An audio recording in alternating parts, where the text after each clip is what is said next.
হঠাৎ আলোচনায় আওয়ামী লীগ নিষিদ্ধ করা না করার ইস্যু। ফেসবুক পোস্টে সরব বিএনপি, জামায়াত ইসলামী ও জাতীয় নাগরিক পার্টির নেতারা। তারা বলছেন, গণহত্যার দায়ে আওয়ামী লীগকে নিষিদ্ধ করতে হবে বিচার। দলটির পুনর্বাসন জনগণ মেনে নেবে না। ভারতের পরিকল্পনায় আওয়ামী লীগকে ফেরানোর পরিকল্পনা চলছে, এমন মন্তব্য উঠে এসেছে। বিস্তারিত দেখুন ডেস্ক রিপোর্টে।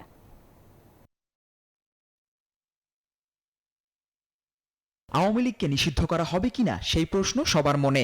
একদিন আগে এ বিষয়ে অবস্থান জানিয়েছে অন্তর্বর্তী সরকার। প্রধান উপদেষ্টা জানিয়েছেন, দলটিকে নিষিদ্ধ করার কোনো পরিকল্পনা সরকারের নেই।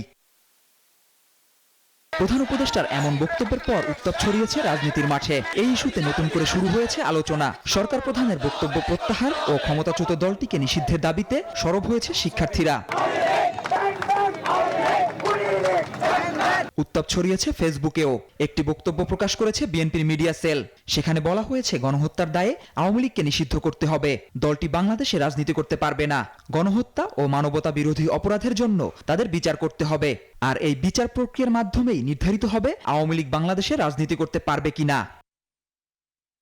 এদিকে জামায়াতে ইসলামের আমির ডাক্তার শফিকুর রহমান বলেছেন, আওয়ামী লীগের পুনর্বাসন জনগণ মেনে নেবে না। শুক্রবার সকালে নিজের ভেরিফাইড ফেসবুকে এই পোস্ট করেছেন তিনি।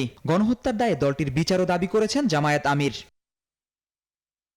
অন্যদিকে বাংলাদেশের রাজনীতিতে আওয়ামী লীগকে ফেরানোর ষড়যন্ত্র করছে ভারত, এমন অভিযোগ জুলাই আন্দোলনের অন্যতম সংগঠক ও জাতীয় নাগরিক পার্টির দক্ষিণাঞ্চলের মুখ্য সংগঠক হাসনাত আব্দুল্লাহর। সাবের হোসেন চৌধুরী, শিরিন শারমিন ও ফজলে নূর তাপসকে সামনে রেখে এই পরিকল্পনা সাজানো হচ্ছে বলে দাবি তার।